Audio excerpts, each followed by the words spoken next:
Con el 10 de marzo marcado en el calendario, se cumplieron los primeros 100 días de Andrés Manuel López Obrador al frente de la presidencia de la República, es decir, poco más de 3 meses desde que inició la prometida Cuarta Transformación.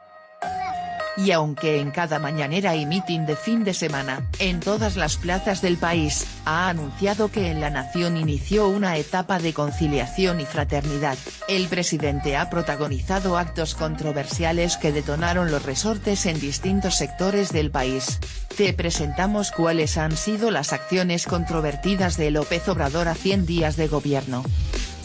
Cancelación del Naim aún con Enrique Peña Nieto en la presidencia. La mañana del 29 de octubre, López Obrador anunció la cancelación del nuevo Aeropuerto Internacional de México, Naim, luego de que la primera consulta ciudadana diera el triunfo a la opción en la base de Santa Lucía, y el reacondicionamiento de los aeropuertos de la Ciudad de México y Toluca.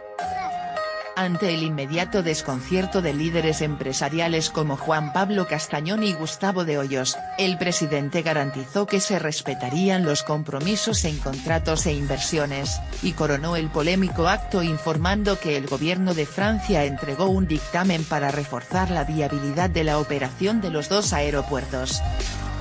Te recomendamos. Santa Lucía le gana a Texcoco en consulta sobre Naim. Sin embargo, el mismo día la embajada francesa se deslindó del estudio, y aclaró que la administración de Emmanuel Macron solo se limitó a contactar al equipo de López Obrador con la empresa privada.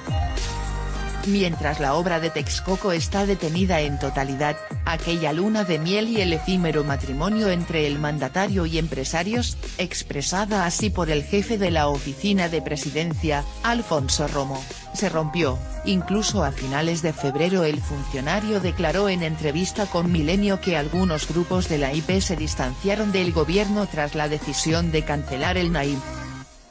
Discrepancia con gobernadores por superdelegados. Aunque las reformas a la ley orgánica de la Administración Pública Federal se aprobaron antes de que López Obrador rindiera protesta, dicha acción encendió la chispa en la oposición, ya que consideraron la figura de superdelegados como un atentado al federalismo, al advertir que estos serían una suerte de virreyes del gobierno federal en los estados. Desde amenazas del bloque contra Morena en el Congreso, sobre presentar acciones de inconstitucionalidad para echar abajo la ley, hasta solicitudes de gobernadores como Enrique Alfaro, de Jalisco, Silvano Aureoles, y Javier Corral, de pedirle al presidente retirar a superdelegados la facultad de intervenir en temas de seguridad, fueron parte de las reacciones cáusticas que la propuesta del Ejecutivo desató. Te recomendamos. CONAGO exige a AMLO quitar a superdelegados funciones de seguridad. Sin embargo, las reacciones no fueron unilaterales, pues mientras PRI, PAN, PRD, 1100 y PVM presionaban al mandatario, el 24 de noviembre el morenista Félix Salgado Macedonio advirtió que se usarían las facultades legislativas para desaparecer los poderes en estados donde los gobernadores no acaten las políticas de la nueva administración. El conflicto tuvo un leve respiro el 4 de diciembre, pues tras una reunión en Palacio Nacional, Corral Jurado anunció que gobernadores y Andrés Manuel acordaron que los superdelegados no coordinarían las tareas de seguridad pública, y que serían designados por el secretario de Seguridad Pública, Alfonso Durazo. Iniciativa para echar abajo la reforma educativa. La conferencia mañanera número 12 fue elegida por López Obrador como el escenario idóneo para presentar una iniciativa con la que busca cancelar la reforma educativa, tal como lo prometió en su campaña electoral. Compromiso cumplido, maestras y maestros, expresó tras firmar el documento que contempla, entre otras cosas, la eliminación de evaluaciones docentes y la desaparición del Instituto Nacional de Evaluación de la Educación, INE. Nunca más se le faltará al respeto a los maestros. Te recomendamos, AMLO firma iniciativa para cancelar reforma educativa. Las reacciones negativas fueron inmediatas, pues además de la solicitud de autoridades del órgano autónomo para dialogar con legisladores ante el anuncio del presidente, el diputado del PAN, Juan Carlos Romero Hicks, advirtió que la propuesta enviada al Congreso plantea desaparecer la autonomía de universidades públicas. Aunque el titular de la Septiembre, Esteban Moctezuma, respondió inmediatamente al panista y calificó la acusación de falsa polémica, al día siguiente López Obrador se dijo dispuesto a modificar el documento para dejar en claro que respetará la autonomía, y que no haya excusas ni pretextos en la aprobación del nuevo plan de educación. Combate al huachicoleo / explosión en Tlahuelilpan. La estrategia del mandatario para combatir el huachicoleo, implementada a partir del 20 de diciembre, vino acompañada de una crisis nacional en el abasto de gasolina, a causa del cierre de ductos como Salamanca y Tuxpan-Azcapotzalco, que fueron constantemente saboteados por bandas de chupaductos. Para intentar resolver el problema, el presidente anunció el 15 de enero la compra de pipas cisterna para abastecer por tierra a los estados de México, Hidalgo, Ciudad de México, Querétaro, Guanajuato, Jalisco, Tamaulipas y Nuevo León, principalmente, así como giras por las principales zonas del país donde se registra este delito.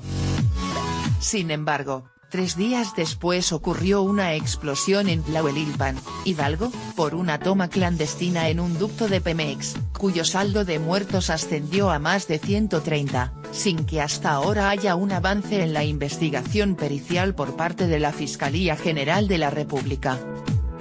Con el problema de huachicoleo lejos de resolverse, el dolor en la comunidad hidalguense, y la oposición política exigiendo explicaciones por el accidente en el ducto y el desabasto a nivel nacional, Andrés Manuel expresó el 19 de enero que su estrategia no cambiaría.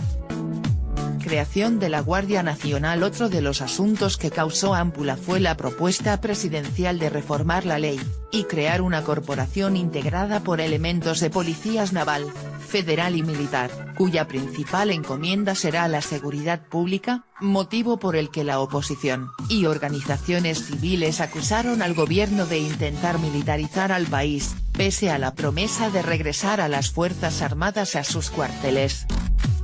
Y aunque organismos e instituciones nacionales e internacionales como la ONU, CDNH, CIDE y la UNAM advirtieron que la Guardia Nacional es una propuesta incompleta y que atenta contra los derechos humanos, el grupo parlamentario de Morena en el Senado logró un acuerdo de unanimidad para su aprobación, mientras que en Cámara de Diputados fue aprobada con 463 votos a favor y solo 1 en contra, además de los 17 congresos estatales requeridos.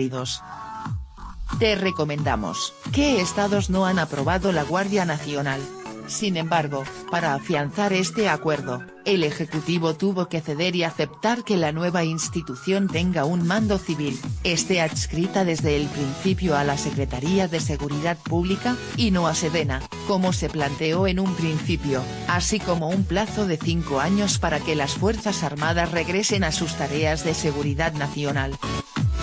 Disgusto con Fitratings y S.I.P. en sus primeros 100 días al frente de la presidencia de la República. López Obrador también manifestó su total desacuerdo con calificadoras como Fitratings y Standard & Poor's, luego de que éstas cambiaran a negativa su perspectiva de crecimiento para México, por causas como menor previsión de crecimiento económico para 2019 y 2020 y por el cambio en políticas públicas para el sector energético.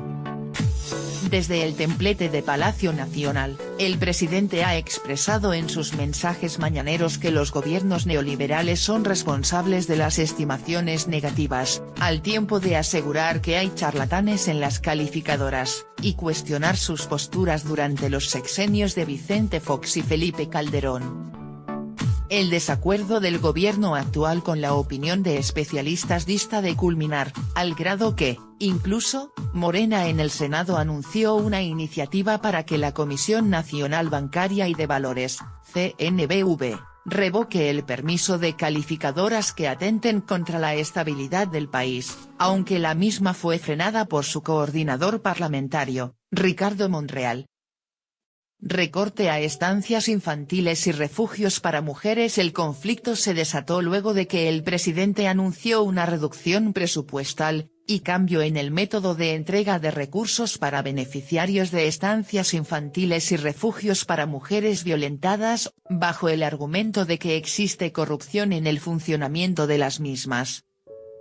En el caso de las estancias, la decisión tuvo el peculiar respaldo de Carlos Urzúa, secretario de Hacienda, quien sugirió que sean los abuelitos quienes cuiden a los niños, en lugar de llevarlos a guarderías. Sin embargo, ambas decisiones reventaron en la inconformidad de responsables de operación de estancias,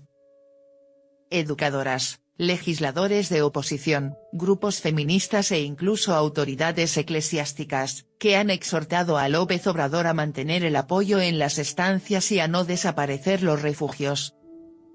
Te recomendamos, ordenan cierre de estancias infantiles, oposición llama a atender reclamos. Y aunque en el tema de los albergues para mujeres, el presidente aclaró el 6 de marzo que se mantendrán y que incluso recibirán recursos, supervisados por el Estado, un día después el gobierno federal anunció el cierre administrativo de las estancias infantiles. Helicóptero en Puebla tras el fatal accidente aéreo en el que perdieron la vida la gobernadora de Puebla, Marta Erika Alonso, y el senador Rafael Moreno Valle, ocurrida el 24 de diciembre, el presidente se vio envuelto de nueva cuenta en la polémica, luego de que un segmento de la población acusó a su gobierno de tener responsabilidad en el desplome del helicóptero. Aunado a ello, justificó su inasistencia al sepelio de la pareja panista al argumentar que no viajó a Puebla para no caer en el juego de la derecha que creó un ambiente de protesta con un grupo muy mezquino, que en redes sociales empezaron a hablar de la responsabilidad del gobierno que representó. Si bien garantizó que su gobierno realizaría una indagatoria transparente, el 27 de febrero la SCT respondió a una solicitud de Milenio que reservaría 5 años los audios de conversaciones entre el piloto y la torre de control. Sin embargo, a indicación directa de López Obrador, el mismo día el titular de la dependencia informó que todo se trató de una confusión, y los audios fueron revelados al día siguiente. Ebro.